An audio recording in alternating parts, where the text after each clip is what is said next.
이 사고가 날 경우에 무시무시한 보험료 폭탄을 안게 되는 경우가 아주 많이 있기 때문입니다. 네, 그런데 7월부터는 품질 인증을 받은 대체 부품이 유통되면서 값비싼 수입 부품을 쓰지 않아도 된다고 합니다. 우리 생활에 어떤 변화가 예상되는지 알아보겠습니다. 사단법인 한국자동차부품협회 오병성 전무이사 자리해 주셨습니다. 안녕하십니까? 안녕하십니까? 네. 네. 이 자동차부품협회라는 게 자동차 부품을 만드는 업체들, 업체들의 이제 모임, 이렇게 보면 되는 거죠? 예, 맞습니다. 네. 저희는 그 중소업체들, 네. 또 부품 유통하는 업체들, 또 일부 정비하는 업체들이 모여서 만든 단체입니다. 네. 먼저 오늘 이제 본격적인 얘기를 나누기에 앞서서 네네. 오늘 왜 이 주제를 했는지 그 영상을 하나 보면서 말씀을 나누겠습니다. 보여주시죠. 이 초고가 외제 스포츠카 람보르기니가 사거리 좌회전 차선에 멈춰서 있는데요. 잠시 뒤에 SM7 승용차가 빠른 속도로 접근을 하더니 스포츠카를 들이받아서 지금 사고가 났습니다. 시가로 4억 5천만 원에 달하는 승용차고요. 수리비가 1억 4천만 원에 달하는데 이 사고를 낸 운전자가 평범한 직장인이라는 사실이 알려지면서 누리꾼들이 아주 관심이 집중이 됐었어요. 이 한순간의 실수로 아주 큰 부담을 지게 돼서 안타깝다는 의견이 대부분이었는데, 그런데 이 사고는 결국 보험 사기로 드러나긴 했습니다만 벤츠와 BMW 등 고가 외제차와 사고가 나면 아주 비싼 수리 비용과 렌트 비용 때문에 운전자들에게는 외제차의 공포가 대상이라는 이런 사실이 다시 한번 알려졌던 사건이었습니다. 네, 아까도 얘기하셨지만 외제차 뒤는 따라가지 말라 이런 조언까지 들었을 정도인데요. 이게 네네. 수입차 근처에 가면 좀 떨리고 그랬는데 그동안은 그랬는데요. 앞으로는 그러면 그런 걱정은 안 해도 되는 겁니까? 예, 맞습니다. 2015년도 정부 주 정책 방향 중에 하나인 대체품 인증 제도가 1월 8일부터 이제 시행이 됐고요. 네. 7월부터는 아마 소비자분들께서도 만나보실 수 있는데, 과거에는 저희가 부품을 선택할 수 있는 권리가 없었습니다. 예를 들어 비싼 부품이라도 할 수 없이 쓸 수밖에 없었는데, 경쟁을 할 수 있는 이제 정책이 발현된 겁니다. 품질과 성능이 우수하면서도 네. 값이 저렴한 부품이 이제 소비자들을 만나볼 수 있게 되게 그러니까 된 겁니다. 1월부터 인증 제도는 시행되고 있었는데요. 그러니까 7월부터는 본격적으로 어떻게 달라지는 겁니까? 1월부터 시작했는데 6개월 만에 나온다고 해서 좀 의아하실 뿐인데, 그렇죠. 사실은 그 전에 이제 인증 과정이 복잡합니다. 왜 그러냐면 네. 소비자들 안전에 영향이 있는 부품이기 때문에 품질 인증을 철저히 하기 때문에 시간이 좀 걸렸고요. 7월부터는 지금 인증받은 제품들을 만나볼 수 있을 겁니다. 네. 예. 이 말씀하신 대로 값은 싼데 네네. 안전한 건 거의 비슷하다. 그럼 네네, 그런 맞습니다. 부품 쓰실 분들도 많이 있긴 있어요. 네네. 그런데 문제는 이제 자동차가 사고가 나면 수리를 하는 거 보통 보험 처리를 해서 수리를 하잖아요. 예, 맞습니다. 값싼 부품을 쓴다고 해서 보험 수리를 할 때 저한테 무슨 득이 되는 건 없어 보이기도 해요. 만약 그렇게 되면, 맞습니다. 그렇게 되면 보통 소비자들이 어떤 방향으로 이 득을 보게 되는 거예요?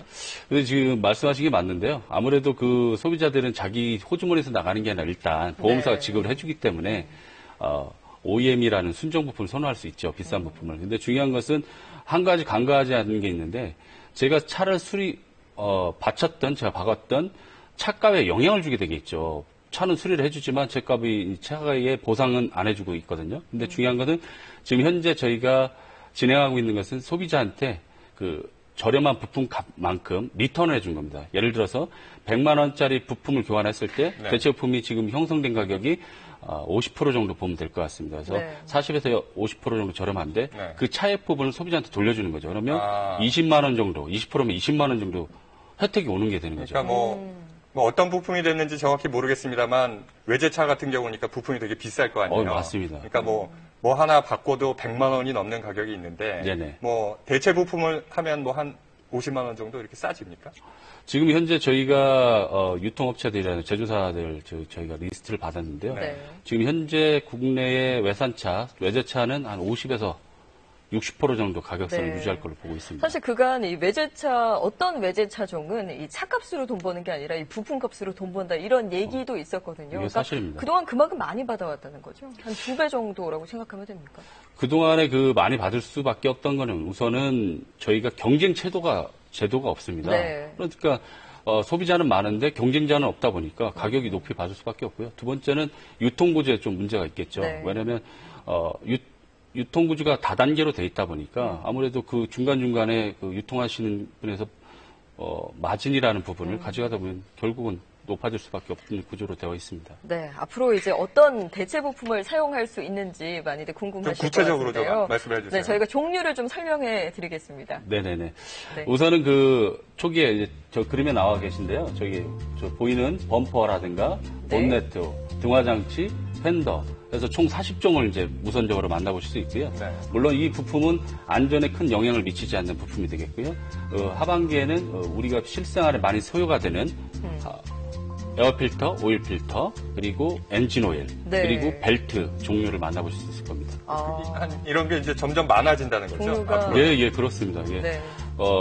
저희 협회에서는 그 소비자들이 가장 많이 쓰여지는 부품을 더욱더 품질 연구를 해서 네. 제도를 진행할 근데 예정입니다. 조금 전에 제가 질문을 드렸는데, 네네. 뭐 이런 범퍼나 범퍼 가드, 네네. 뭐 이런 것들이 이제 대체 부품을 사용을 한다 그랬는데, 네네. 얼마나 싸지는지 좀 구체적으로 말씀해 주세요. 그러니까 원래 얼마였는데 대체 부품은 좀 어느 직접적으로 정도로 한번 되는지. 비교를 이걸 해보도록 봐야 해볼게요. 이제 네. 소비자들이 야 이렇게 많이 싸죠? 그러면서 더 예, 선택을 예. 할 수 있으니까요. 예, 저 도표를 보면서 잠깐 설명드리겠는데요.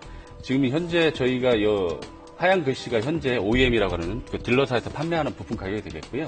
오른쪽 노란색이 저희가 이제 대체 부품으로 교환했을 때 부품 네. 가격인데. 반 이상 싸지는 경우가 범퍼가 81만 있네요. 3천 원인데 네. 36만 9천 원. 예, 맞습니다. 절반도 안 되네요. 네네네. 그래서 지금 미국 같은 경우도 30에서 한 70% 정도 가격 차이를 보이고 있습니다. 저희보다 20년 전에 이 제도를 시작을 했는데 지금 거기에서도 30에서 70% 정도 저렴하기 때문에 네. 우리나라도 그렇게 될 거라고 봅니다. 네, 지금은 저희가 이 특정 차종으로 비교를 해봤는데요. 네네네. 그러면 국산차도 이 대체 부품이 사용이 가능한가요? 국산차는 현재 그 외장 부품에 대해서는 디자인 등록이라는 부분 때문에 좀 명호해야 할 사안이 있고요. 네. 아직 안 되는 겁니까? 예. 소모품에 한해서는 하반기에 만나보실 수 있습니다. 네. 아마 저희가 가장 많이 필요한 부분이 하반기에 만나보는 그 에어필터, 오일필터 그런 종이 아닐까 가장 생각합니다. 자주 교체하는 부분이죠. 그렇습니다. 네. 예. 근데 이제 뭐 가격이 저렴해지는 건 좋아요. 네네. 그리고 뭐 제가 이제 사고가 났을 때 보험료도 안 올라갈 수도 있고 굉장히 좋은데. 네네. 근데 걱정이 되는 것들이 아무래도 있어요. 이 저렴한 부품을 사용하는 게 과연 지금까지 우리가 정품이라고 알고 있는 그런 제품하고 똑같이 과연 안전할까? 이 안전성에 대한 우려가 사실 있긴 있거든요. 그거는 뭐 소비자 측면에서 당연하신 질문이라고 생각하고요. 네. 저희가 그 법에서 보면은 자동차 생산 시에 장착된 부품과 유사하거나 동일해야 됩니다. 그렇기 때문에 품질에는 아무 영향이 없다고 보시면 될 것 같고요. 저희가 그 정부 제도를 하고 있기 때문에 철저하게 품질에 대해서 저희가 진행하고 있어요. 그렇기 때문에 아마 1월부터 시행했는데 이제 나오는 것은 네. 품질을 철저하기 때문에 그런 현상이 일어난다 볼 수 있습니다. 네, 다른 나라에서도 이미 시행하고 있는 국가들이 있는 걸로 알고 있는데요. 이 소비자들의 만족도는 어떤가요? 소비자 만족도를 이제 우선 말씀을 드리자면 자동차 선진국들이 있습니다. 미국이라든가 유럽, 일본이 있겠죠. 일본은 72년도부터 소모품에 한해서 지금 진행하고 있고요. 네. 미국 자동차 왕국인 미국의 경우에는 2003년부터 실행을 하고 있습니다. 그래서 총 도표를 잠깐 보도록 하겠습니다. 네.